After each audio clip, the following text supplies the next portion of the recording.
High, আমি রূপম। এখন কথা হবে Vijay Deverakonda, Mrunal Thakur starrer film the family star. এই ছবির পরিচালক পরশুরাম, যিনি এর আগে মহেশ বাবুর সাথে ছবি বানিয়েছিলেন সরকারু ওয়ারিপাটা, যেটা একটা প্যাথেটিক ছবি। তো কেমন লাগলো এই ছবিটা রিসেন্টলি অ্যামাজন প্রাইমে রিলিজ করেছে, আমি সেখান থেকেই দেখলাম, তোমরা চাইলে দেখতে পারো। ছবির গল্পটা যদি একটু করে বলি, এখানে একটা বিশাল বড় ফ্যামিলি যার দায়িত্ব রয়েছে বিজয় দেবরকোন্ডার কাঁধে। তার দাদারা মদ খেয়ে পরিবারের দায়িত্ব এড়িয়ে নিয়েছে। সেই সময় তাদের পেন্ট হাউসে আসে মৃণাল ঠাকুর। সে আসে একটা উদ্দেশ্য নিয়ে। এর থেকে বেশি জানতে হলে তোমাকে এই ছবিটা প্রাইমে গিয়ে দেখতে হবে। ছবির পজিটিভ দিক, নেগেটিভ দিক, আমার কাছে এই ছবির জন্য খুব খুব সামান্য পজিটিভ দিক রয়েছে।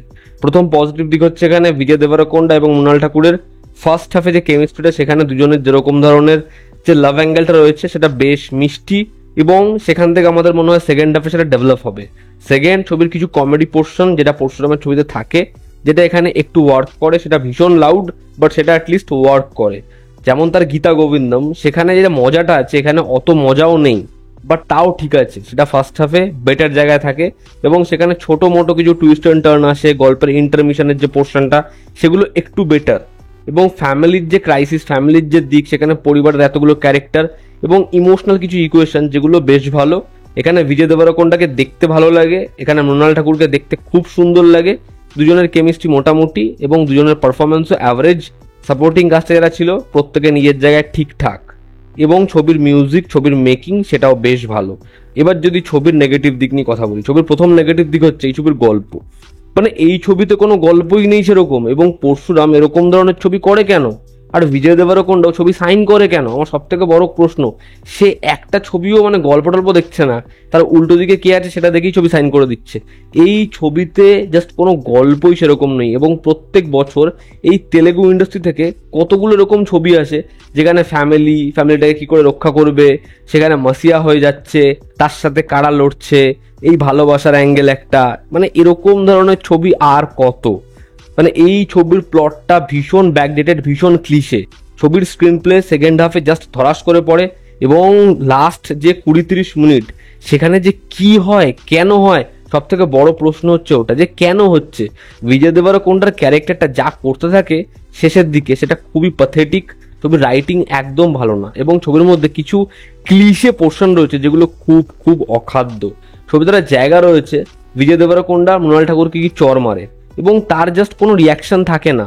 তারপরে সে যেরকমভাবে ভিডিও কল করে করে জিনিসপত্রগুলো দেখায়, সেটাকে ফান এলিমেন্ট হিসেবে ট্রিট করা, কিন্তু চর মারার যে পোর্শনটা সেটা ভীষণ সিরিয়াস। তারপরে মৃণাল ঠাকুর ওর কল ধরছে কেন?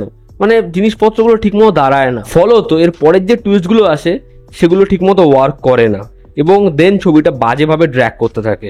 ছবির ডিউরেশনটা আমাদের ফিল হয় ছবিটাকে তারা স্ট্রেচ করেছে, ইলংগেট করেছে বারংবার মনে হয়। পরশুরামের ছবিতে ঠিক তার কৃতি সুরেশের যে ক্যারেক্টারটা এবং মৃণাল ঠাকুরের যে ক্যারেক্টারটা, আদতে চরিত্রগুলো খারাপ নয়, তাদের ব্যাকগ্রাউন্ড যেরকম, তাদের যে উদ্দেশ্য, একটা ছোট্ট ভুল হয়েছে, কিন্তু সেই ভুলটা কিভাবে গল্পে আসছে, একই রকম তো প্লট, এবং বারবার সে এরকম ভাবেই তার স্ক্রিপ্ট ডিজাইন করে, মানে কেন? আর বিজয় দেবরকোন্ডার একটু ভালো গল্প, একটু ভালো ডিরেক্টর, এদের আমার মনে হয় বাছাই করা উচিত। আর মৃণাল ঠাকুর, তাকে এরকম ধরনের পীড়িত অসহায় ক্যারেক্টার দেওয়া হয়, সে মেনেও নেয়। সব পরিচালক হায় নান্না বানাতে পারবে না, সব কোস্টার নানির মতো হবে না, এবং সব জায়গায় ওরকম একটা প্লট থাকবে না যেটা ব্যাপকভাবে ওয়ার্ক করবে।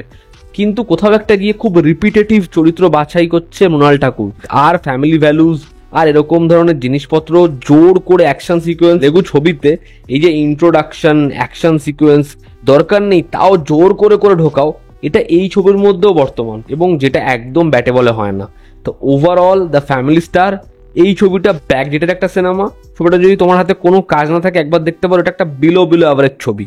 এই ছিল আমার রিয়াকশন। তোমরা যারা ছবিটা দেখেছো তোমাদের কেমন লেগেছে জানিও। জনতা আমাদের পাশে আছে। আবার দেখা হচ্ছে। Love you all, stop by, take care.